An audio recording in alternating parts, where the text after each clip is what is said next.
Maaf, ini benar yang namanya Yeni? Ya benar, saya sendiri Pak. Kalau boleh tahu, udah pernah menikah belum? Belum Pak, saya masih gadis. Dengan jawaban yang seperti itu, Pak Budi ini seakan-akan memperlihatkan sifat yang kayak beringas gitu ya. Oh, masih gadis ya? Yaudah, sini duduk. Kurang lebih beberapa detik setelah itu, tiba-tiba terdengar ada jeritan yang itu adalah suara si Tuti ini. Ampun Pak. Kayak gitu.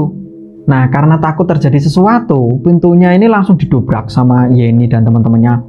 Duer. Terus di situ kelihatan Pak Budi ini sudah nggak pakai busana, sedangkan Tuti juga udah nggak pakai busana.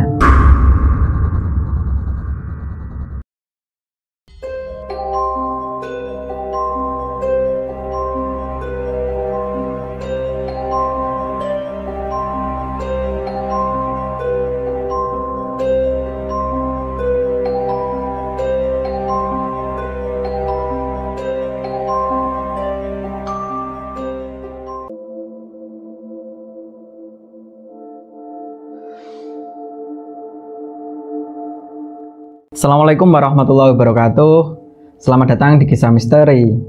Pada kesempatan kali ini kita kedatangan cerita, dan cerita ini dikirim oleh seorang perempuan berasal dari Jawa Tengah. Sebut aja namanya Yeni. Yeni ini pernah punya pengalaman mistis yang dulu pernah dia alami bersama beberapa temannya. Di mana waktu itu Yeni ini dan teman-temannya pernah menjadi peserta di penampungan PJTKI. Banyak sekali kejanggalan-kejanggalan ketika mereka berada di penampungan itu, terutama sama pemilik PJTKI-nya.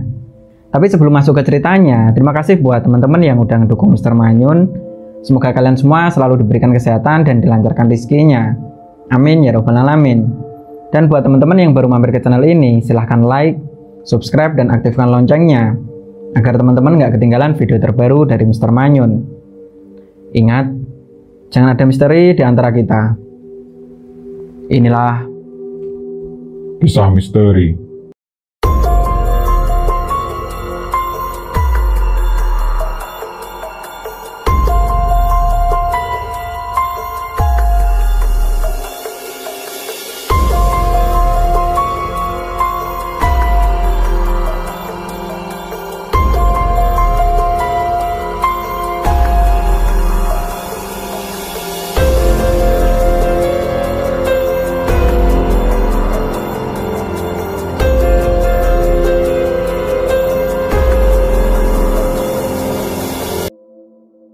Di pertengahan tahun 2011, di salah satu daerah yang ada di Jawa Tengah, ada seorang perempuan, sebut aja namanya Yeni.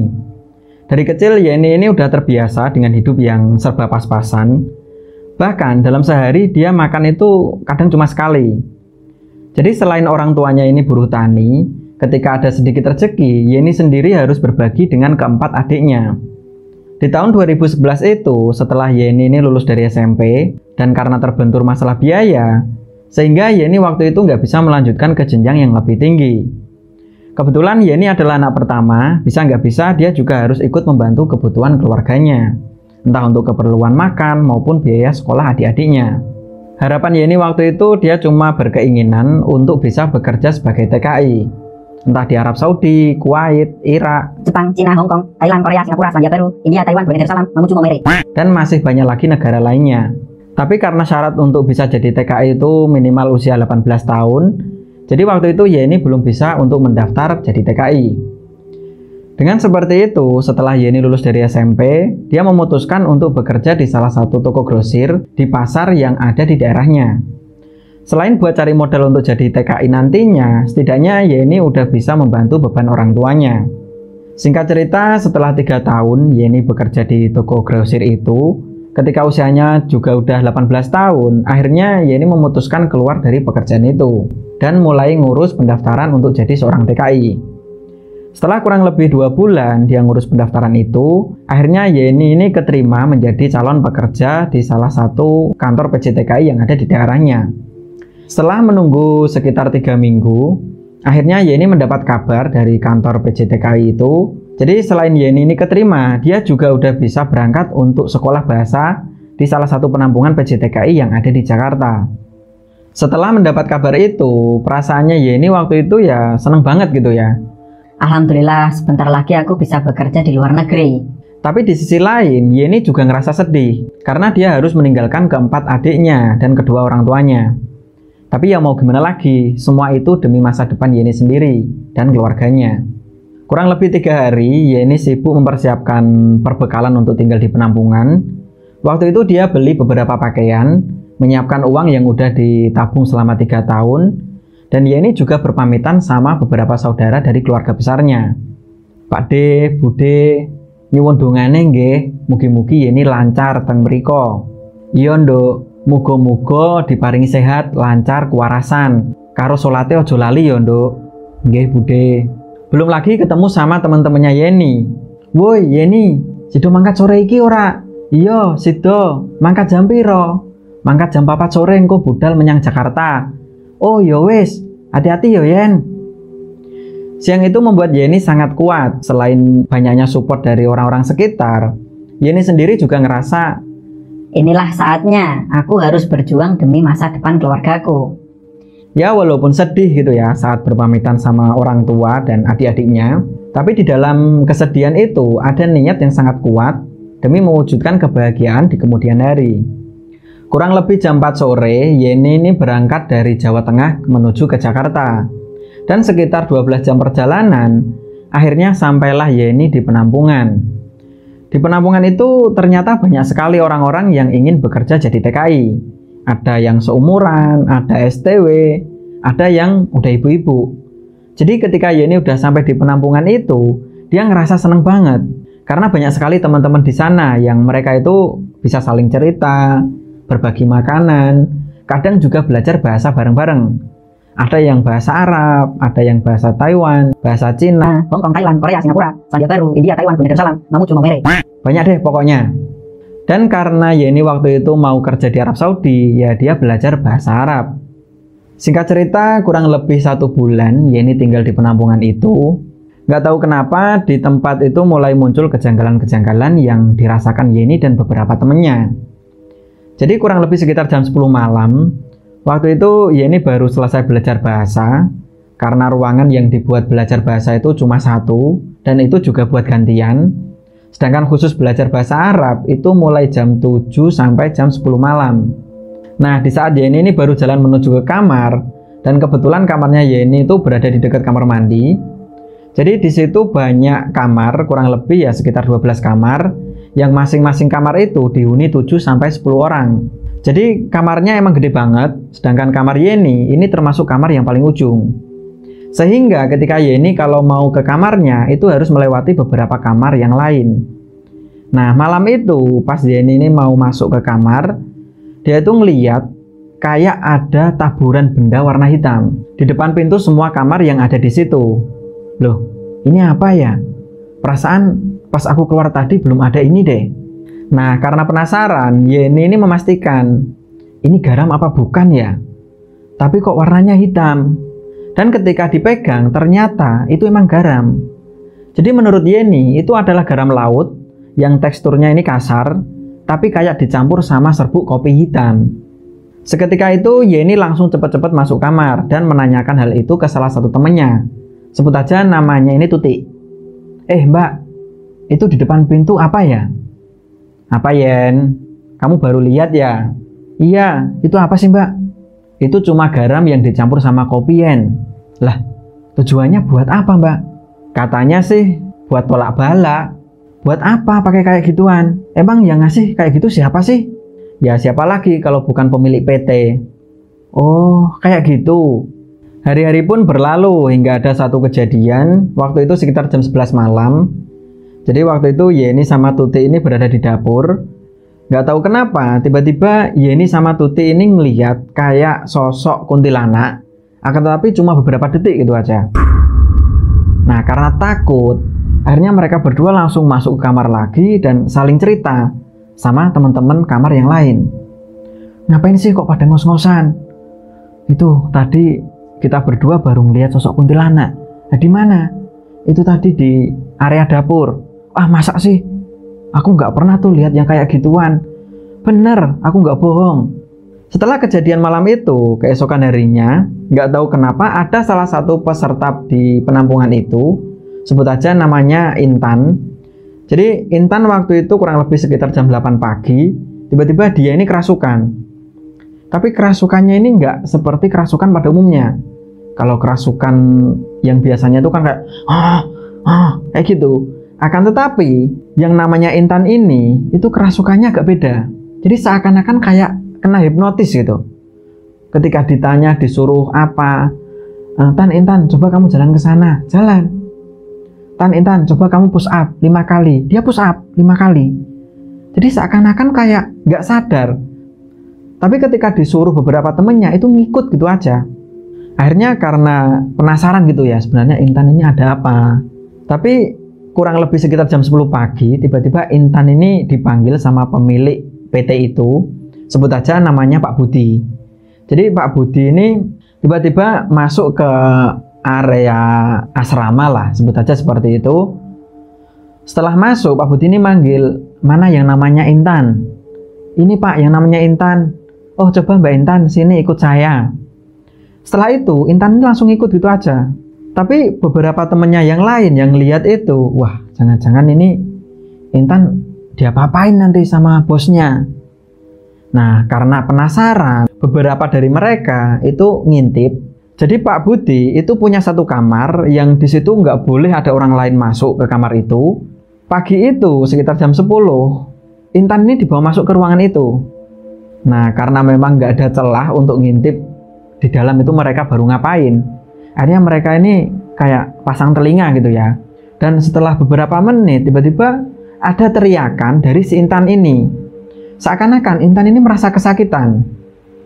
Aduh, kenapa Pak? Jangan Pak. Kayak gitu. Nah, ketika setengah jam mereka di dalam ruangan itu, tiba-tiba Intan ini keluar. Tapi kondisi Intan ini udah kayak berantakan semua. Pakaiannya yang tadinya rapi, tiba-tiba kusut. Rambut yang tadinya itu rapi, terurai gitu ya. Ketika keluar dari ruangan itu, tiba-tiba rambutnya itu acak-acakan. Nah, akhirnya sampai di kamar, Intan ini ditanya sama beberapa teman yang lain.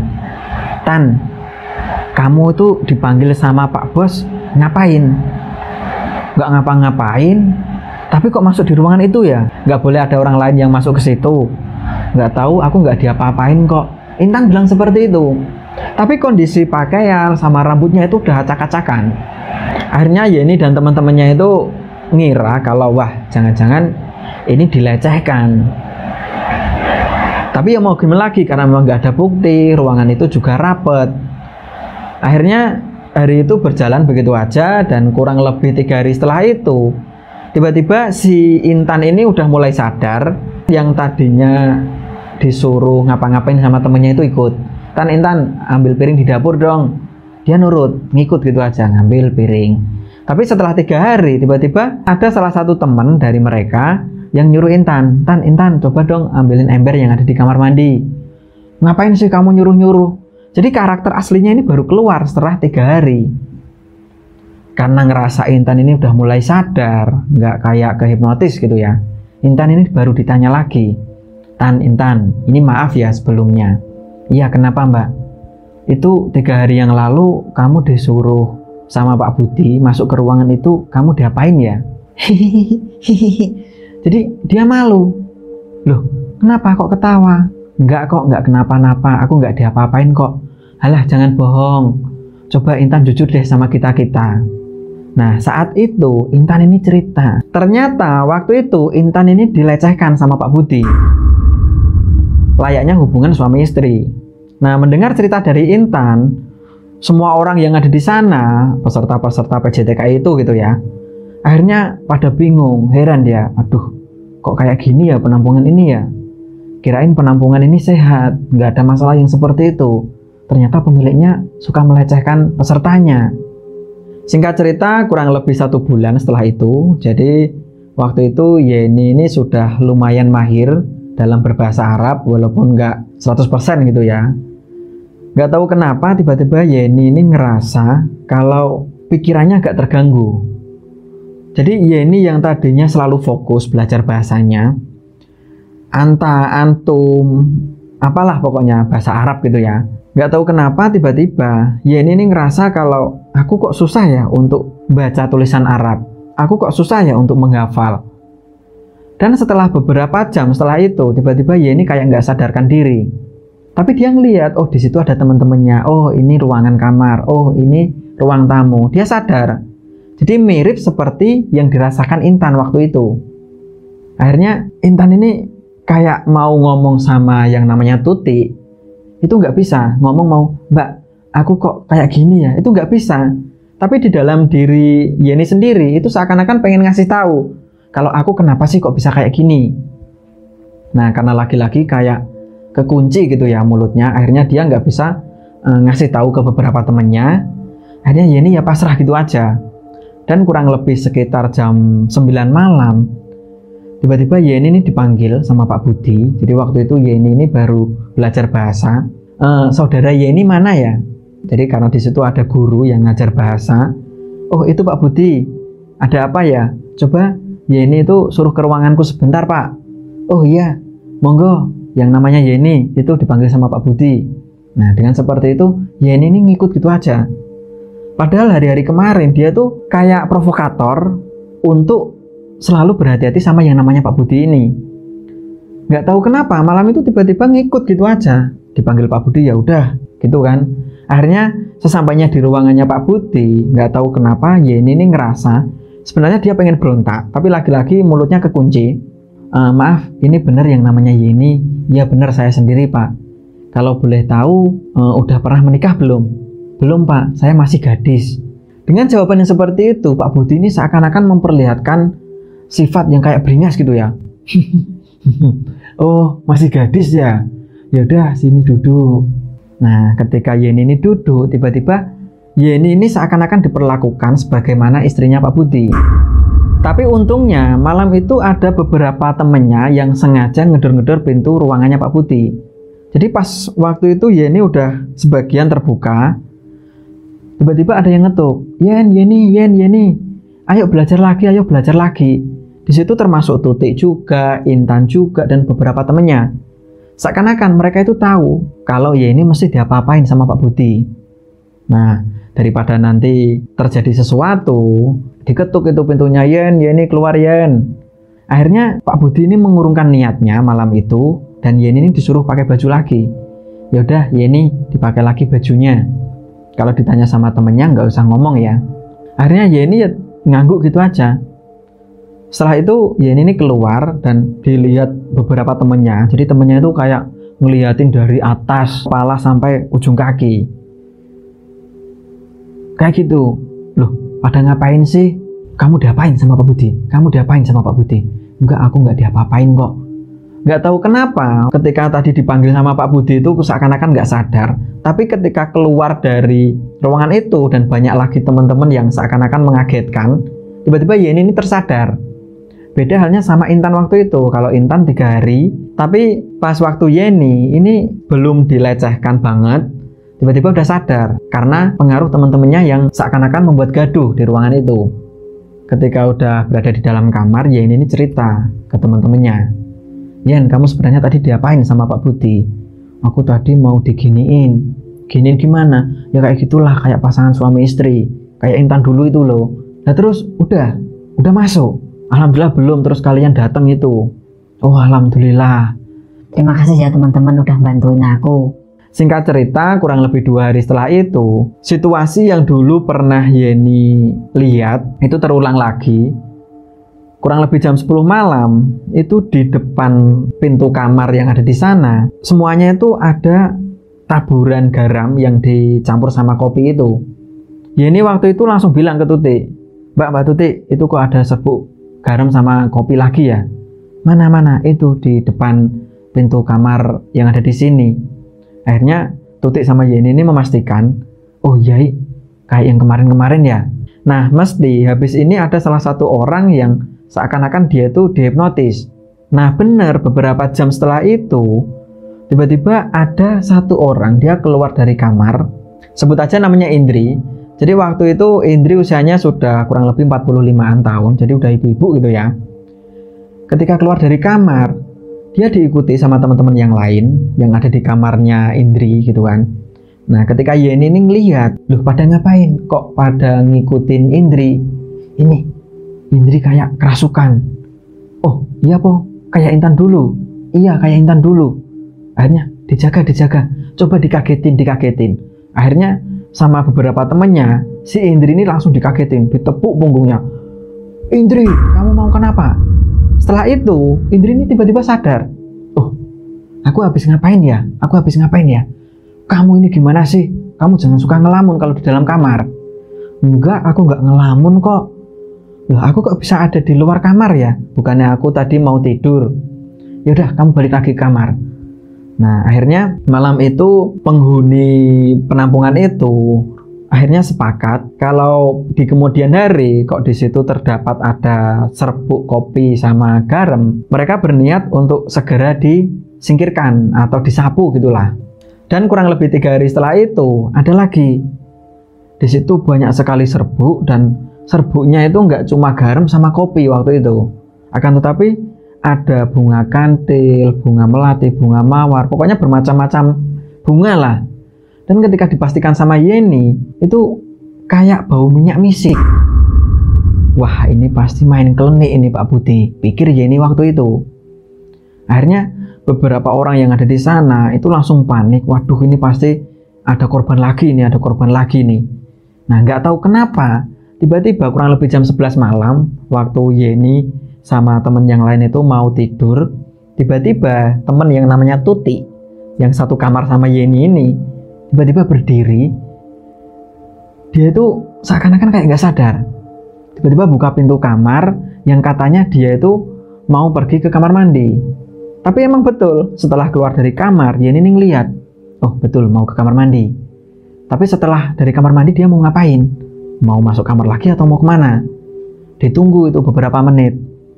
Dan ketika Tuti ini keluar dari kamar mandi, tiba-tiba Tuti ini jalan terus menuju ke depan ruangan Pak Budi. Nah, nggak tahu kenapa waktu itu Yeni sama teman-teman yang lain seakan-akan membiarkan sama yang namanya Tuti ini. Ya udah, biarkan dulu aja Yen. Kita pergokin aja. Pak Budi itu sebenarnya mau ngapain toh kok sukanya kayak gitu. Tapi sebelumnya pintu ruangannya Pak Budi ini diganjal sama Yeni. Itu sudah dilakukan memang beberapa hari sebelumnya. Ketika pintu ruangan itu ditutup dari dalam, seakan-akan perasaan yang nutup itu udah tertutup. Akan tetapi dari luar itu sebenarnya bisa buka pintu itu gitu kan. Nah setelah itu akhirnya kurang lebih 3 orang dia itu buntutin sama si Tuti ini. Dan ketika Tuti udah masuk ke ruangannya Pak Budi, tiba-tiba terdengar suara seakan-akan kayak kuntilanak. Hi kayak gitu. Dan itu cuma beberapa detik gitu aja. Nah karena mendengar suara itu, karena takut gitu kan, apalagi di situ cewek semua. Ya ini ya, aduh kok ada kayak gitu ya, kayak yang aku lihat sama Tuti di dapur kemarin. Ah udahlah nggak apa-apa, yang jelas misi kita terlaksana. Salah satu temennya bilang seperti itu. Kurang lebih beberapa detik setelah itu, tiba-tiba terdengar ada jeritan yang itu adalah suara si Tuti ini. Ampun pak, kayak gitu. Nah karena takut terjadi sesuatu, pintunya ini langsung didobrak sama Yeni dan teman-temannya. Terus di situ kelihatan Pak Budi ini sudah nggak pakai busana, sedangkan Tuti juga udah nggak pakai busana. Nah karena mungkin panik gitu ya, Pak Budi ngerasa loh ini kenapa kok ada rame-rame masuk sini. Waduh ini ketahuan ini. Nah saking paniknya Pak Budi ini langsung lari tanpa memakai busana lagi. Ya udah Tik, pakai baju dulu. Kamu udah diapain aja? Aku mau digituin sama kayak kamu dulu. Tapi kok udah kayak gitu? Lah kamu teriak kenapa? Nggak tahu. Ada rasa sakit di salah satu bagian tubuhku. Wah pasti kamu udah digituin. Belum kok, belum. Baru mau. Oh ya udahlah. Yang jelas Pak Budi udah gagal melakukan itu. Nah singkat cerita kurang lebih jam 1 dini hari, waktu mereka berada di kamar semua, tiba-tiba terdengar suara kayak rintihan gitu ya. Kayak sendu gitu loh. Tapi ketika dicari gitu kan sumber suaranya, ini suaranya dari mana ya? Nah ketika diperhatikan betul, ternyata suara itu keluar dari arah ruangannya Pak Budi. Wah pasti Pak Budi ini main klenik ini. Pak Budi main pesugihan pasti. Sebentar, jangan ngomong kayak gitu dulu. Nah, kurang lebih beberapa menit setelah itu, tiba-tiba laki-laki si Tuti, temennya Yeni ini kerasukan. Dan kerasukannya ya seperti kerasukan pada umumnya. Kayak gitu. Nah, karena saking paniknya gitu ya, mereka semua nggak tahu gimana sih caranya nyembuhin orang yang kerasukan. Akhirnya Yeni sama kedua temennya ini langsung lari ke area yang di situ banyak cowok-cowoknya. Dan ketika sampai di ruangan itu, Mas, tolong, itu ada teman kita yang kerasukan. Siapa namanya? Tuti. Emang kenapa tadinya? Nggak tahu, tiba-tiba kerasukan, Pak, Mas. Akhirnya beberapa orang dari kantor ya, istilahnya kantor, itu langsung berbondong-bondong masuk untuk melihat si Tuti ini. Dan karena mereka semua yang ada di situ juga nggak bisa cara menenangkan atau menyembuhkan orang yang kerasukan itu gimana. Di situ mereka semua nggak ada bekal untuk itu. Nah, kurang lebih beberapa saat setelah itu, tiba-tiba Tuti ini yang tadinya berdiri kerasukan, tiba-tiba jatuh, sehingga kepalanya ini terbentur sama sudut tembok. Entah sakit apa enggak, yang jelas menurut Yeni pasti itu sakit banget. Tapi karena Tuti waktu itu kerasukan, sehingga Tuti ini nggak merasakan kesakitan itu. Nah, setelah gulung-gulung kayak gitu, tiba-tiba dari mulut Tuti ini seakan-akan keluar bahasa, dan di situ bukan bahasa Indonesia. Mereka semua itu nggak tahu dia itu ngomong apa. Kayak gitu. Nah, karena Yeni ini punya pikiran, ini kan ada guru-guru bahasa. Mungkin ada salah satu bahasa yang dari mereka itu tahu si Tuti ini ngomong apa. Nah, ketika ditanya, Pak, itu bahasa apa sih? Apa maksudnya Tuti itu? Nggak tahu. Itu bukan bahasa Arab kok. Iya, itu juga bukan bahasa Taiwan. Hong Kong bukan. Brunei Darussalam bukan. Irak bukan. Nah, terus itu bahasa apa? Mereka semua nggak tahu. Jadi Tuti, seakan-akan Tuti ini kayak ketakutan. Nah, kurang lebih beberapa menit setelah itu, tiba-tiba Yeni kayak nggak sadarkan diri. Dan ketika dipastikan denyut nadinya, si Tuti udah meninggal. Innalillahi wa inna ilaihi raji'un. Kok bisa sih, Pak? Nggak tahu. Nah, akhirnya malam itu langsung heboh gitu ya, satu penampungan itu. Entah gurunya, entah pesertanya. Ini gimana ada orang yang meninggal? Wah, ini pasti kasus ini. Kalau nanti info ini didengar sama orang luar, pasti rame ini, kita akan dituntut. Akhirnya beberapa guru yang ada di sana bilang ke beberapa peserta gitu ya, Mbak, Bu, maaf ya, masalah ini jangan keluar dulu. Kita rahasiakan dulu. Yang jelas keluarga dari yang bersangkutan ini kita hubungi, kita kasih tahu kalau kejadiannya seperti ini. Nah, akhirnya keesokan harinya keluarga dari si Tuti ini dihubungi, dan ketika proses jenazah udah dibawa ke kediamannya, selang 2 hari setelah itu, Pak Budi ini menunjukkan sikap yang seakan-akan kayak puas gitu ya. Ketemu sama beberapa peserta yang biasanya itu kayak sinis.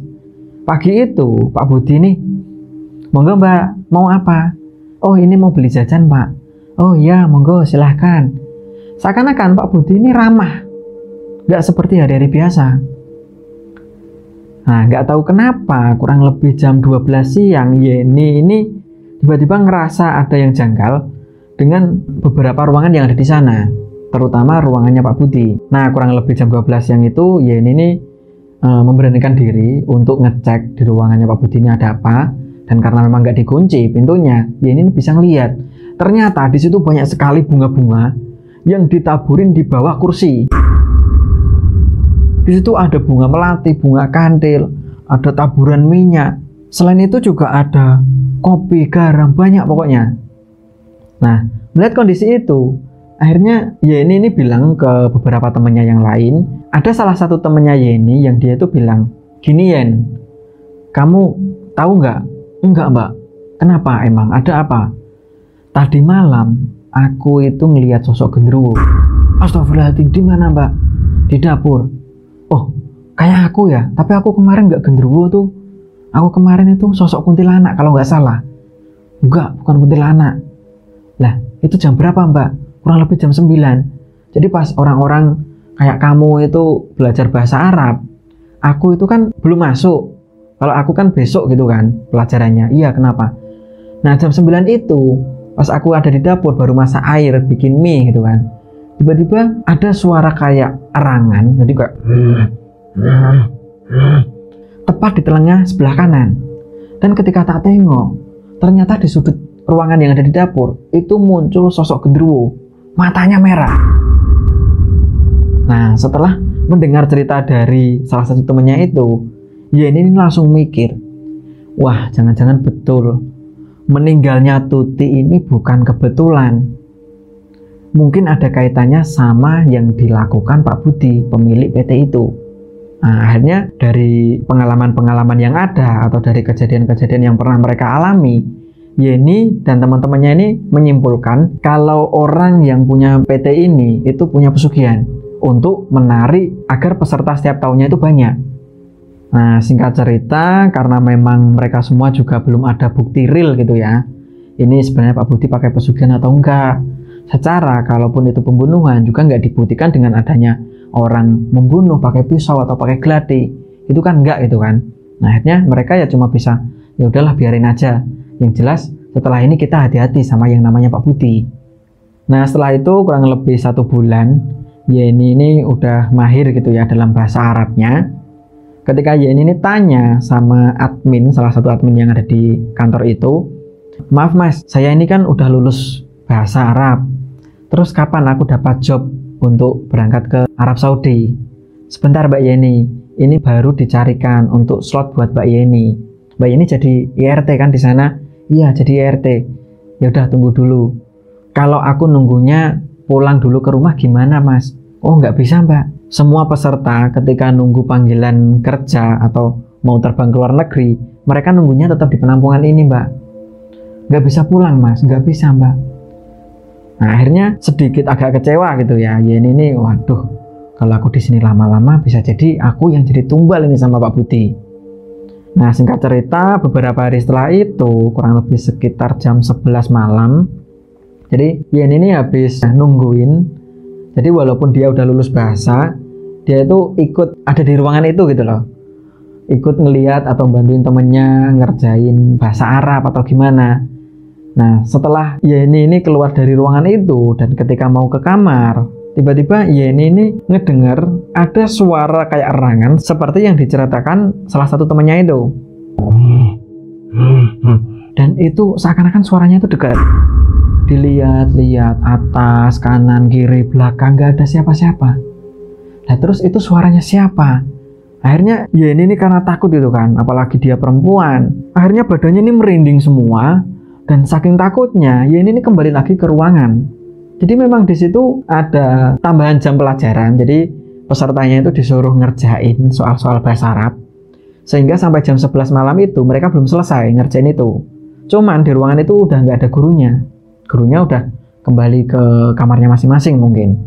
Nah, setelah itu Yeni ini cerita ke teman-temannya itu, Mbak, itu tadi kok aku dengar suara ya? Suara apa? Suara kayak kayak gitu. Apa sih Yen, kamu cerita apa sih? Gak jelas. Bener, ada suara kayak genderuwo itu loh, seperti yang diceritakan itu mbaknya itu dulu. Oh, masa sih? Genderuwo? Iya, genderuwo. Nah, karena saking penasarannya, mereka semua langsung keluar dari ruangan itu. Dan sesampainya di depan pintu kamarnya Yeni, tiba-tiba mereka semua mendengar kalau ada kayak keran air dibuka. Loh, yang di kamar mandi siapa? Kok ada suara keran air? Yeni waktu itu bilang, perasaan cuma aku deh, yang lainnya nggak ada yang keluar. Siapa ya? Nah, ketika dipastikan dibuka pintu kamar mandi, ternyata di situ nggak ada siapa-siapa. Tapi keran air itu nyala terus gitu loh, shhh, kayak gitu. Nah, ketika Yeni ini matiin keran itu, tiba-tiba tangannya Yeni ini seakan-akan ada yang megang. Dan ketika dilihat, siapa sih yang megang ini? Ternyata ada tangan di situ besar, kukunya panjang-panjang dan banyak bulunya. Astagfirullahaladzim, ini apa? Setelah itu tangannya tiba-tiba menghilang gitu aja. Kenapa Yen? Kenapa Yen? Gak tahu. Ini kayak ada tangan genderuwo nih pegang tanganku. Masa sih Yen? Betul, aku nggak bohong. Nah, akhirnya dengan banyaknya kejadian yang ada di penampungan itu, semua peserta yang ada di sana itu pengen sekali untuk pindah ke JTKI. Di sini udah nggak aman. Terus gimana, kita pindah kemana? Kita udah beberapa bulan loh belajar bahasa, kita tinggal nunggu keberangkatan. Tapi mau gimana lagi, kalau kita jadi tumbalnya Pak Budi nanti gimana? Nah, akhirnya kurang lebih beberapa hari, Yeni dan teman-temannya itu sepakat untuk pindah penyalur tenaga kerja gitu ya. Dan ketika izin sama beberapa guru yang ada di sana dan beberapa admin yang ada di sana, mereka semua seakan-akan kayak nggak ngasih izin gitu loh. Loh, kenapa toh kok malah pindah? Nanti di sini nggak ada pesertanya, mau pindah kemana? Udah di sini aja. Tunggu sebentar lagi, pasti ada panggilan kerja di luar negeri.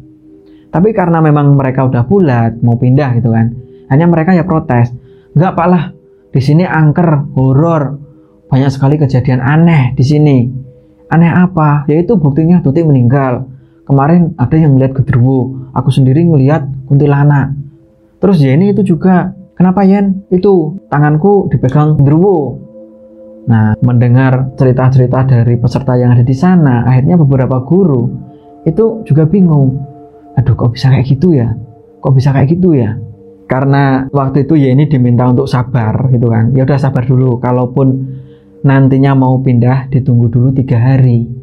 Akhirnya ya udahlah, kita tunggu aja 3 hari. Kalau 3 hari kita nggak bisa berangkat ke luar negeri, kita pindah.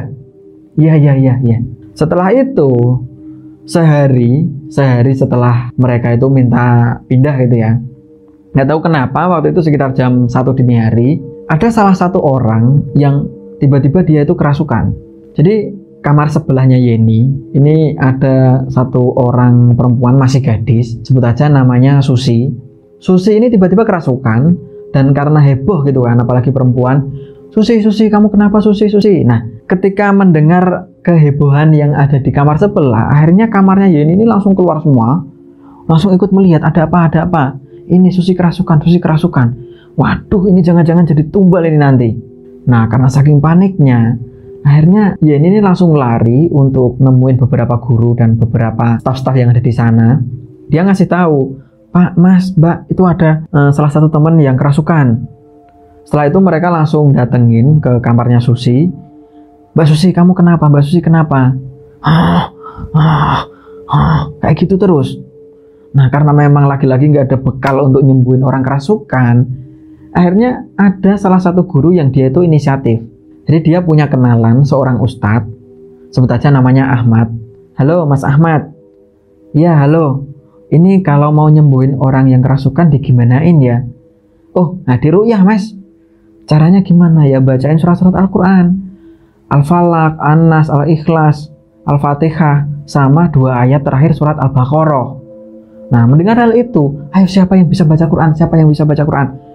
Karena Yeni waktu itu memang ada bekal, dia bisa baca Al-Quran. Setelah itu langsung nyari Al-Quran kan. Setelah dibaca beberapa kali, beberapa surat, tiba-tiba si Susi ini sadar. Dan ketika sadar, Susi ini ditanya sama Yeni, Mbak Susi, tadi lihat apa? Kok bisa kayak gitu? Kenapa? Itu tadi ada kayak genderuwo, seakan-akan dia ngejar aku, dan aku itu mau dibunuh. Terus takut gitu Mbak? Iyalah, mau dibunuh masa nggak takut sih? Tapi alhamdulillah tiba-tiba aku sadar. Ya iyalah sadar, mau diruyah kok. Nah, melihat kejadian itu, akhirnya guru-guru dan staf yang ada di sana itu seakan-akan ngasih ACC gitu ya, atau ngasih persetujuan kalau ya udahlah lebih baik kalian semua keluar dari penampungan ini atau pindah cari tempat PJTKI lain. Aku juga mau ngajar di tempat lain aja lah. Gak nyaman di sini, jangan-jangan aku nanti malah yang dijadikan tumbal sama Pak Budi. Nah, singkat cerita, mereka akhirnya nggak nunggu sampai 3 hari. Akhirnya guru sama beberapa staf dan semua peserta yang ada di PJTKI itu pagi itu akhirnya cabut semua dan pindah kantor PJTKI yang lain. Singkat cerita, setelah Yeni ini mendapat kantor PJTKI yang baru, kurang lebih beberapa minggu Yeni ini udah berangkat ke Arab Saudi. Jadi waktu itu Yeni dapat kontrak 3 tahun, dia berangkat 2 kali, jadi total 6 tahun. Setelah itu Yeni ini udah punya cukup banyak uang sehingga dia bisa nyekolahin adik-adiknya, dia juga bisa bangun rumah kedua orang tuanya. Oke, itulah cerita kiriman dari Mbak Yeni. Semoga kejadian Yeni dan teman-temannya ini bisa menjadikan pelajaran buat kita semua. Sampai jumpa di video selanjutnya. Assalamualaikum warahmatullahi wabarakatuh.